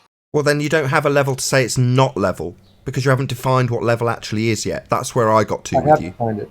I defined it. Perpendicular, an Did you get balls orientation to roll? perpendicular to plumb. Well, that's not really perpendicular then. I call it circumdicular. Okay, No, so an orientation okay. perpendicular- Let's just for answer me example- this then, Zanik. An orientation perpendicular to plumb. So if I was at the North Pole and I dropped plumb line, and then I phone up my mate who's in Hawaii, will his line be the same as my line? Yeah, they both are going plumb. Yep, they're both plumb. But if you made them really tall, so they're both and you were able to plumb. measure, Well, if they're both plumb and we've got both got perpendicular lines running to our plumb line, then we're on a flat plane. no, because the distance between them would be different. If it's plumb, and plumb gives you perpendicular, and me on someone else on the other side of the world in your vernacular, both have the same plumb line, giving you perpendicular to a horizontal, then we're on a flat plane. He's saying they're plumb to each But no, position. because the lines themselves would have different distances between you, top and bottom. He's saying they're locally plumb, and that the distances from top to Exactly. bottom are going to Locally be plumb, wider at the but not top. the same, not equidistant between you. So Because so he you're thinks saying he lives on a sphere. So Not well, parallel. hold on. So They're if not I move parallel. so Sanic, so if I move location, you're saying the rule of Euclidean doesn't apply anymore because someone else somewhere else has got a completely different plumb to me. How is it Euclidean not apply? Well, because my plumb and your plumb aren't running parallel if you presuppose a sphere Earth beneath your feet. You don't presuppose it, you can measure it. Sorry, you're not answering my question. If the two dudes have got parallel lines for their plumb lines, then we're on a They flat don't. plane. They don't. They don't. So therefore, They don't. so therefore, this rule of Euclidean where you have perpendicular does not apply on a sphere. You can't use Euclidean geometry because according to you, drop a plumb at the North Pole, and perpendicular isn't the same if you're in Hawaii. It's completely different because you're Yeah, saying they plumb are. lines. I haven't They are. finished They my are. statement. They are. I'm going to kick you out if you keep interrupting my conclusions, Zanik. Yeah, you haven't got parallel lines when running plumb lines. You've got them running to a point at the centre of a presupposed spherical Earth. And they measure not to be parallel. No, not to be parallel. What, plumb? Well, then they They're wouldn't be both plumb, but they're not would parallel. they?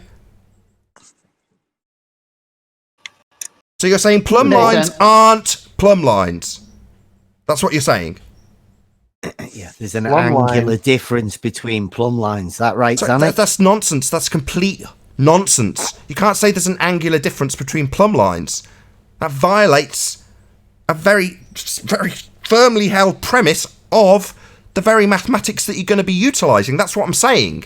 If this principle doesn't hold true, then you don't have Euclidean geometry to be utilised. You don't have plumb lines running parallel. Right?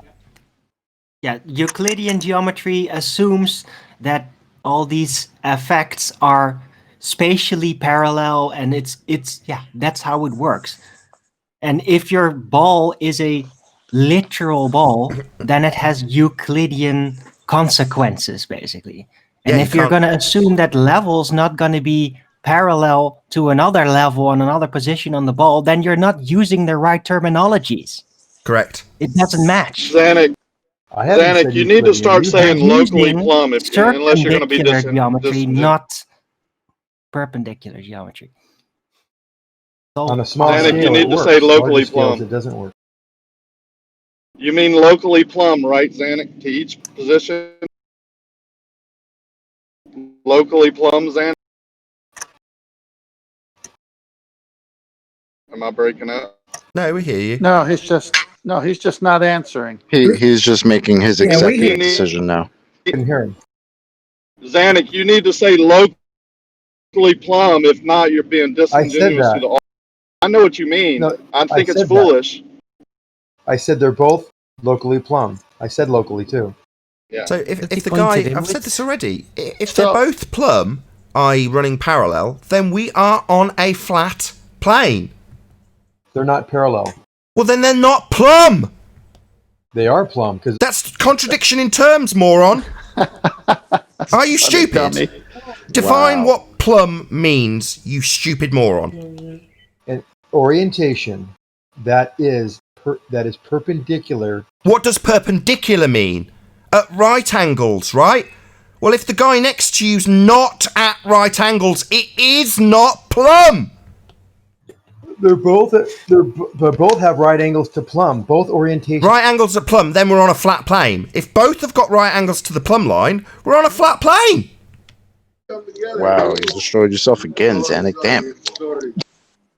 If you've got plumb lines, they're running parallel with one another. That's what plumb line is. If you're saying plumb lines aren't plumb, that's ludicrous.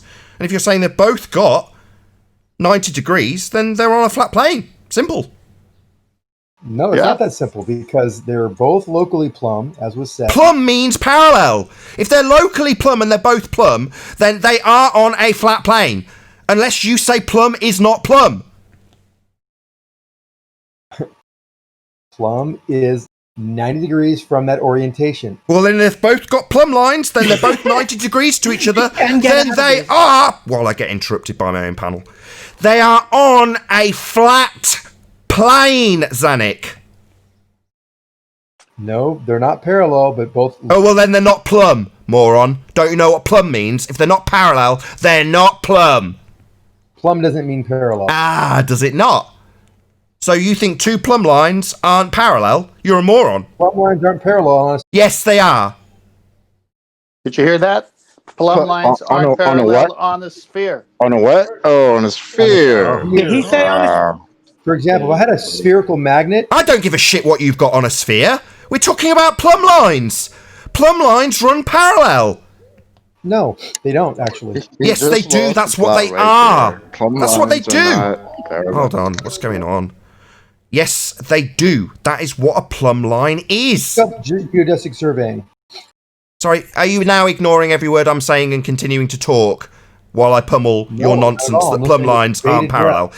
Now it seems you're doing it with your line open as well, so you are definitely ignoring me by talking through me.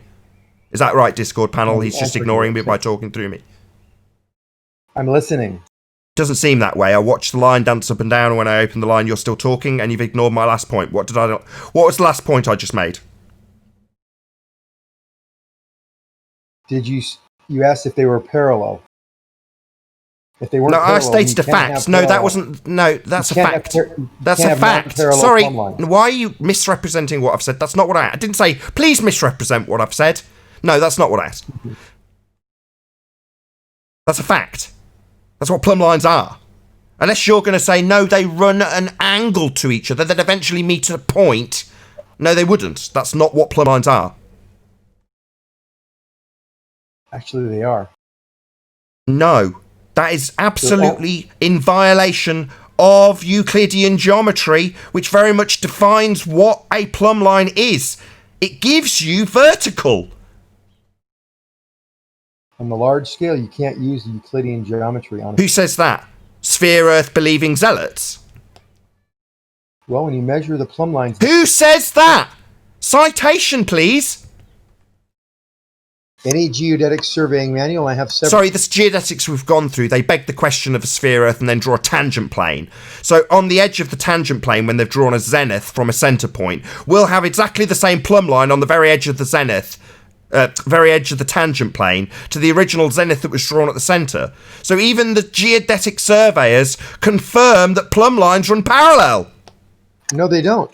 According to geodetic surveyors, for their mathematics that use Euclidean geometry to actually function, they draw a tangent plane, a flat plane. There we go. It's in the chat. There's our citation. Talks all about Euclidean geometry not applying to spheres and ellipsoids and geoid differences. Who cares? When they actually do any surveying, they are using Euclidean geometry. After begging the question and drawing their zenith to a presupposed sphere Earth centre, and then drawing out from that zenith at the centre point a flat tangent plane, as they describe it. In other words, we're going to presuppose this is a tangent point, and from that tangent point on a sphere, we're going to draw a bloody flat surface. And every single Euclidean principle will hold sound on this tangent plane we've drawn after begging the question that we've got a tangent to begin with.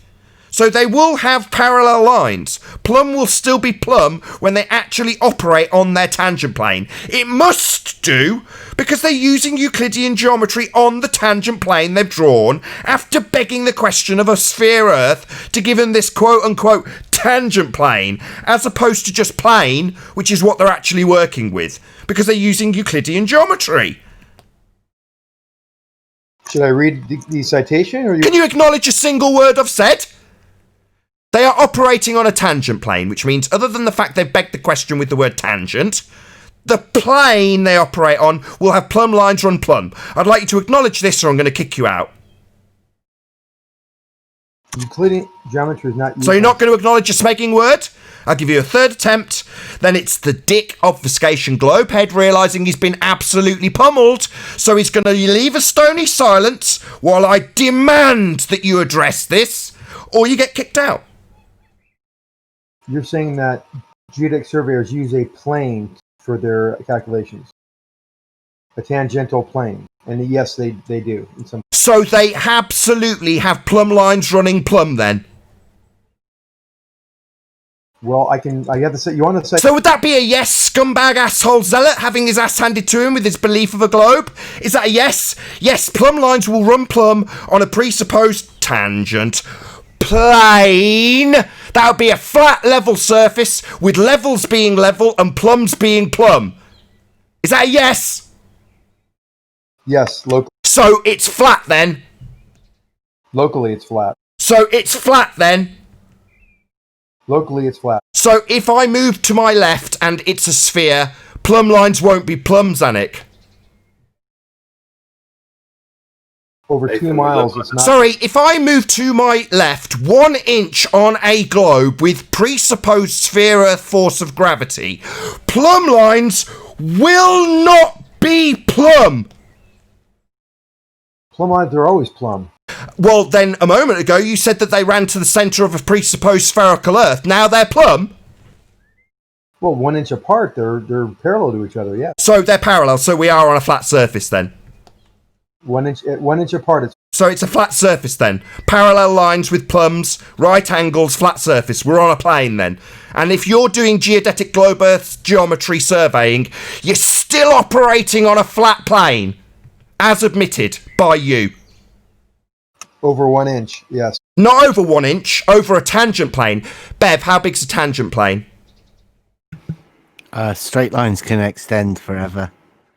On their tangent plane that they use in geodetic surveying. Maybe this isn't your expertise area. Oh, the disco ball surveyor on Twitter says 1/4 of a mile square. So not an inch then.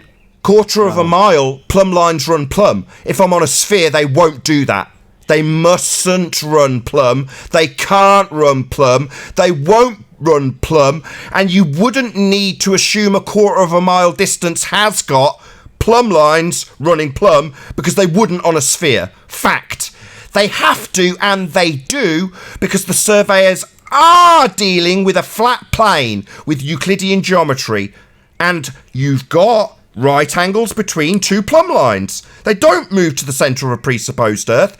Even the globe surveyors don't have this effect. They must have it running parallel, otherwise their maths doesn't work out. So ipso facto, even the globe surveyors with their presuppositions of tangent planes still operate with flat plane geometry, and it works because it is flat. In the chat from the GPS. Sorry, moving on to GPS now. Not going to acknowledge a smeging word. They do operate on a flat plane, and parallel lines are achieved with plumb lines. They're not moving towards the centre of a presupposed spherical Earth. They are holding true to a flat plane, Zanik. You say so. No, that's a fact. A fact that puts buildings on the plane. Yes, buildings are on a plane, correct. Yeah, so the Earth's flat. We are on a plane. That's correct. Buildings are flat. He's already admitted it. He's already admitted it. Can I get a clear understanding? So basically what Zanik is saying, we live on a disco ball. No, we live on a flat plane. Euclidean geometry rules. There's no way around this. If it was a sphere, plumb lines wouldn't be plumb. They are. Even the guys who claim it's a globe and say they survey it as a globe, survey it flat. Yes. Thank you, Zanik. Yes, they do. Thank you for that affirmation. It's flat. No, that was me. That was me, Nathan, because he did say it was yes when You asked him, he says, yes, they do a tangent plane. So I just validated his yes. Tangent planes are flat on buildings, yes. No, we don't have tangent bit. You don't have a tangent anymore. You don't have a geometric horizon, and your straight line tangents are no more. They're being turned into donkey dicks. So we can absolutely disregard the tangent part and mainly focus on the bit that's real, the bit they deal with when they're surveying the flat and level surface of a plane. The tangent bit's been debunked. You don't have a geometric horizon, moron. Your tangent lines are now donkey dicks. So we'll disregard your tangent nonsense, that presupposition they impose, but we'll definitely pay attention to the fact they deal with a plane. Flat Earth, mate. Welcome, Zenik.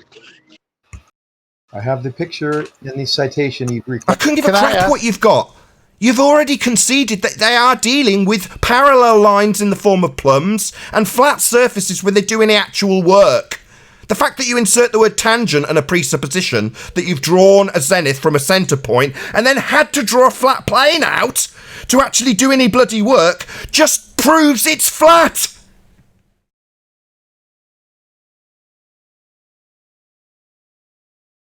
Silence. Welcome to Flat Earth, Zanik. The Earth is obviously and observably flat. Euclidean principles demonstrate it to be so, and your sphere Earth, globe-believing geometry experts have to assess the Earth as a flat plane because it is.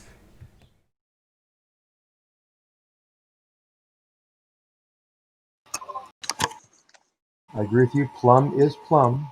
Well, then we're all on a flat plane. The Earth is obviously and observably flat, measurably flat. Euclidean geometry proves it. I provided a very detailed citation and a picture, but no one wanted to look at it, so it's okay. Citation for what? You've confirmed they're assessing it with level and plumb holding true when they do flat Earth geometry, Euclidean geometry, not sphere Earth geometry. They map out a flat surface and only beg the question when they call it a tangent plane. Well, we've debunked your tangent bit. The only bit that's left in the actual work they do is plane. So we're on a plane. The Earth is flat. What more do we need from you? You think your citation is going to be an argument when you've confirmed our position that the geodetic surveyors are assessing flat planes and using Euclidean principles that prove the area they're assessing is flat, with levels holding true and plumb lines holding true. We're proving flat Earth with you right here, Zanik. I told you the plumb lines are parallel locally. Locally? What? Because you've assumed tangent. We debunked the tangent bit, mate. Other than the bit which you assume that if I move over a quarter of a mile, I'm on a different tangent plane. Well, that assumption has been debunked. You don't have a tangent. You don't have a geometric horizon. We debunked this geometry with the black swan. How are you going to have a tangent plane if you haven't got a tangent? Which you haven't. We've demolished it. So what we left, the actual work they do is done on a plane, with all of the principles of Euclidean geometry holding true over this surface, which is flat, according to them. So even the bloody geodetic surveys admit it's flat.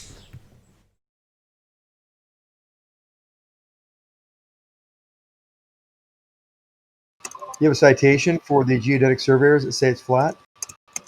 They are assessing what they call, quote, a tangent plane. That would be a flat level surface with plumb lines not moving to the centre of a presupposed Earth and water levels not bending as you fundy dicks here in the trenches tell us that they do. So when your geodetic surveyors use these tools described on this show, they use them with flat Earth principles, which they absolutely must and do hold true to when they're assessing the surface that they actually deal with. So they're using Euclidean geometry and its flat Earth principles with levels being straight and flat, not curving, plumbs being vertical, not moving to the centre of presupposed Earth. That's what they do. So this proves it's flat. Now you're saying because it's only done flat locally, that means that when I move a quarter of a mile, my zenith changes. No, it doesn't. The plumb line between those two edges of those two tangent planes, claimed with a debunked tangent, won't have an angle between the two of them. You can draw a level across both of those two tangent planes and still get a level to work, because it is level. The fact that you've expanded it out with a presupposition doesn't alter the fact that the pre-part of that statement, that would be tangent, has been debunked. So the presuppositional part of a tangent is dead. All we have left is what they actually do and what they actually use. And what they actually use is water levels that are level and straight and plumbs that are running parallel to each other. That's a fact, even in your own surveyor's ideological use of factual Euclidean geometry. It's proving flat Earth. Interesting that you even mentioned that the geodetic surveyors use a tangential surface. We've debunked that presupposition, moron. Didn't you listen to a word I just said? I listened to every word. Well, then I've pointed it out. Why would you use it? You don't have a tangent. You said they use a flat tangential surface. You don't have a tangent. But you said they did. No, they say they're assessing their flat plane. That's the bit they're actually doing with tools that you say don't work the way they work. You say plumbs move to the centre of a presupposed spherical Earth. And yet your spherical Earth surveyors assume plumbs run parallel to each other on their, quote, tangent plane. However, the presupposition which gives them the word tangent before the bit they're actually operating within the parameters of, which is a flat plane, that tangent bit is dead. Black Swan killed it. I'll say it again, you've ignored it twice. You don't have a tangent. Even though they use the word in term tangent surface. Tangent Yeah, but you line. don't have one. That presupposition is dead. Okay. They also use the word plane. And the reason they use plane is because levels are level and plums are plumb. But what we should address this fundamental presupposition that we've debunked. No, you don't draw tangents to non-geometric positions. You can't. You don't. We don't have no Atmo Day. We've debunked the tangent line. You all claim it's a donkey dick. Are you stupid? Are you just slow to keep up with the arguments? You need to keep up to date with the flat Earth debate. You don't, fourth time, have a tangent. Well, they call it a tangent, and they. I don't give a shit what they call it. Their presupposition's dead. Do you think circle jerking me with what they call it over and over again? Yeah, and Newton called it gravity. So what? We've debunked it's not a force. Does that mean that suddenly the words of Newton hold true because he's labelled it such? No, mate. They call it a tangent plane, but we've debunked the tangent bit, leaving only the plane bit. That would be the flat Earth bit. The bit proving that all of these tools demonstrated to prove flatness work only when you're using Euclidean geometry and mapping out a plane to assess, which is what they do assess, with these tools that do hold true and demonstrate flatness in the form of horizontal with a level that's got water in it and vertical with plumb lines. Those are principles that are applied and do hold true, unlike your assertion here that plumb lines move to the centre of a presupposed spherical Earth. They don't, and not even your own surveyors use that principle, you moron. They call it a tangent plane. They actually measure. Oh, so you're just going to keep asserting that because they call it a tangent plane, we've got to pay that umbrage? No. That's the citation. Can I ask Zanuck? We've debunked the tangent. I'm going to give him one last chance to let this little dying rag down, or he's getting kicked out. You don't have a tangent. Now, either you leave a stony silence and ignore it and I kick you out, or you address the fact that you do not have a tangent for a tangent plane. We have debunked it. Yeah, locally it's just a flat surface. Sorry, you're not addressing that you don't have a tangent. That would be moving on to locally. It's not a tangent plane. You don't have a tangent. Locally is going to address a new tangent plane. So locally isn't working as a defence. I've addressed it by pointing out you don't have a tangent. You're still yet to address it, you little fundy bitch. Yeah, laugh it up. You can fuck off. Get out. He knows he's smashed, so he's just got to circle jerk me. That's all he can do. He knows he's dead. Well, actually, wait. Before you say anything, 10th man, Xanix's best phrase is, those laugh at, has he say it? They laugh at what things they don't understand or ridicule. Him laughing, okay, right. So him laughing is mocking. So there you go. Okay, now I'm glad he's gone, by the way, but he did admit it. Yes, they do.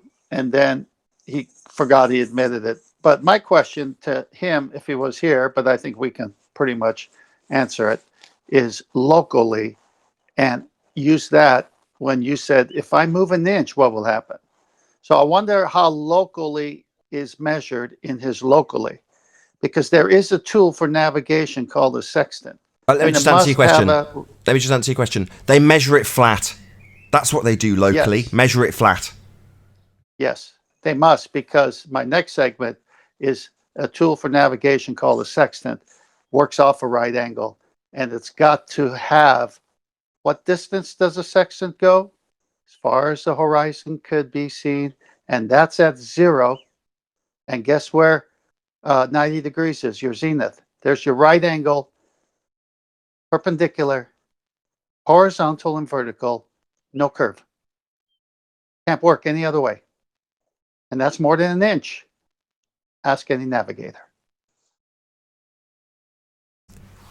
Yeah, the Earth is obviously and observably flat. That's the bottom line. They don't have to like it. Go on, whoever it was in Discord. No, I'm just saying, very concise, Nathan. Yeah, I mean, you described it perfectly. I mean, it's missing the words to me, and you put it beautifully. Well done, mate. That was exhausting. You dragged him around pretty good, though. I'm worn out, man. I've been dealing with acoustic panels all for about the last 2 straight weeks. Like, it's all physical stuff, moving big, massive things around, so I'm physically quite knackered. Anyway, enough of my race car excuses. Race car driver.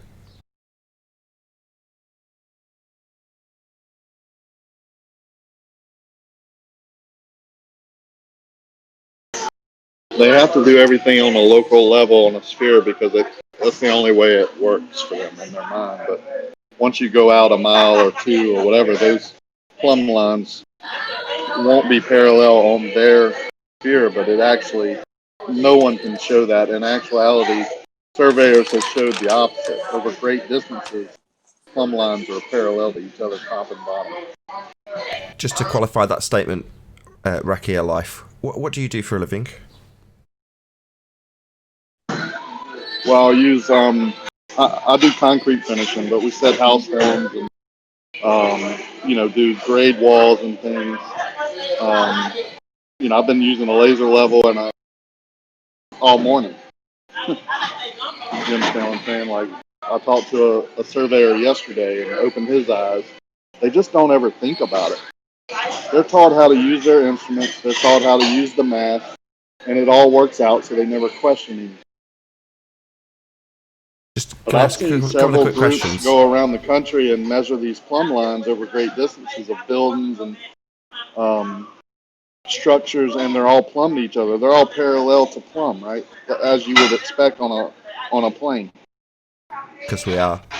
Can I just clarify something with you, Rakia Life?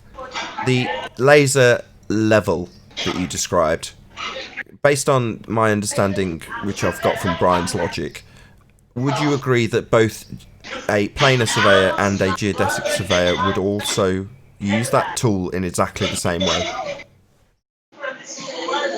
You broke up a lot, but I think I'm getting just a statement. When you shoot a laser level, it levels itself, right? It's an auto level. It shoots a laser out, and then you measure down from that tangent. And you can do this and mark your tangent lines over great distances. And the error is really only going to be slight, a couple of inches over here and there, but it might be a couple inches up and a couple inches down, so it kind of averages out over a great distance. But Gotcha. it's a plane. I mean, the question I was asking was more along the lines of the fact that regardless of what type of surveying you're doing, both surveyors will assess the land in exactly the same way. In other words, both of them will use that tool with it having the same principles hold true. So while Bev, who we started the show off, was discussing how they will assess this water level and impose their presupposition that it's curving, regardless of the fact that it's demonstrating a level.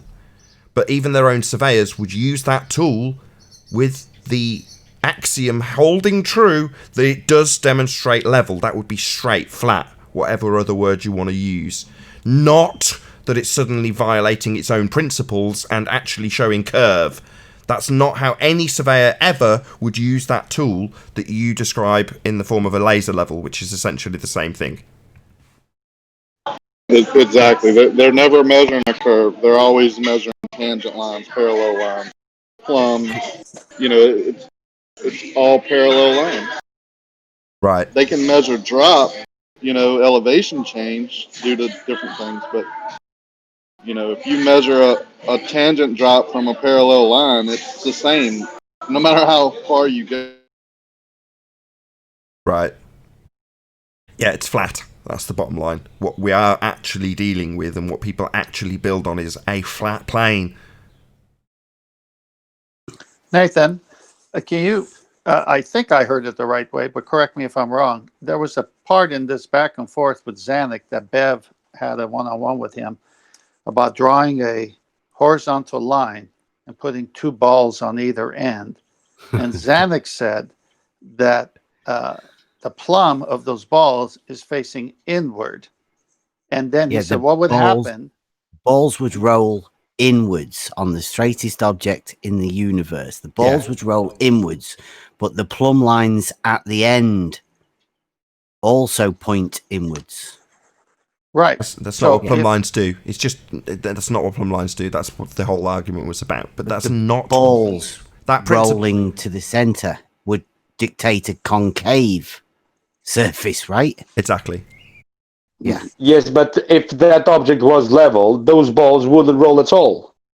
Well, yeah, exactly. So he's got a straight surface that the balls roll inwards, which would dictate a concave surface, but plumb lines going inwards at the end, which would dictate a convex. So he's got all three there in one sentence. Well, this is quite geometrically. And that's the reason why he doesn't have the plums, because it's concave. Well, can I ask the question? Just before you do, Paul. Just before you do, it's been a very, very useful process on account of the fact that what we've learnt is that there isn't any surveyors that are ever going to describe plumb lines as running to the centre of a presupposed spherical Earth. They're using those tools with Euclidean geometry, and the principles that those tools offer is always going to hold true. Therefore, when someone like Zanuck asserts that no, plumb lines do actually move to the centre of a presupposed spherical Earth, their surveyors, and all surveyors, do not hold that principle. That is a principle that is simply incorrect and only asserted by religious zealots here in the trench level. Go ahead, Paul. Well, one thing when he was describing this, perfectly straight or whatever he said, the most straight thing in the universe, whatever he calls it. Without plumb lines and without levels, how would you even know it was straight? You understand what I'm driving at? Because, I mean, you'd have to somehow account for the curvature to make it straight. Well, based on his answer, that's where I called him. I'm like, where are you getting a reference with someone else having a perpendicular? And I gave him an example geographically. But essentially what he's saying, you're correct, Paul. He's saying there are no straight lines. When you describe the straightest line in the universe, it's not straight. That's the bottom line. So, in his paradigm, there are no straight lines. Yeah, but straight doesn't necessarily mean level. It does if you define it. That's the problem. Yeah, it does if you define it. If you take a bullshit definition from a globe head here in the trenches, then maybe not. But that doesn't change or alter what the definition of straight and level are. What I'm trying to say is level is straight, but straight is not necessarily level. One doesn't follow the other. Yeah, they are synonyms of one another. They are synonymous. You're on crack, man. They're synonymous. You're on crack. Hold on a second. Who said I'm not on that? crack. They are Say that again. Oh, it's Quantum Eraser. They are synonymous. What are you talking about? Yeah, say that again. Straight doesn't mean level. Is that what you said? No, I said the other way around. Level is straight, but a straight surface doesn't necessarily mean that is level. You violated the law of non-contradiction with that statement. Write it down and look at it, and then come back. Yeah, that's correct. The first statement is the antithesis of the second statement. But I think what you're trying to say is if I put a shelf up and I put it up wonky, yeah, my spirit level shows that it's not level. The straightness hasn't changed, but the levelness has. That's what you're trying to intimate, correct? Exactly. Yeah, straight is still level though. Exactly. No, level is straight. Here you go. Too late in the game, I'm afraid. That's just where I'm about to round out. So with that, I'm going to say a huge, massive, enormous thank you to all of you who did tune in on the Nathan Oakley Premiering Stream 4. Hopefully smashing the super chat, liking, commenting, sharing, subscribing, and all that good stuff. Of course, a massive thank you to today's Discord and G+ panels for making today's after show possible. I've been Nathan Oakley. I'll see you all in the next video.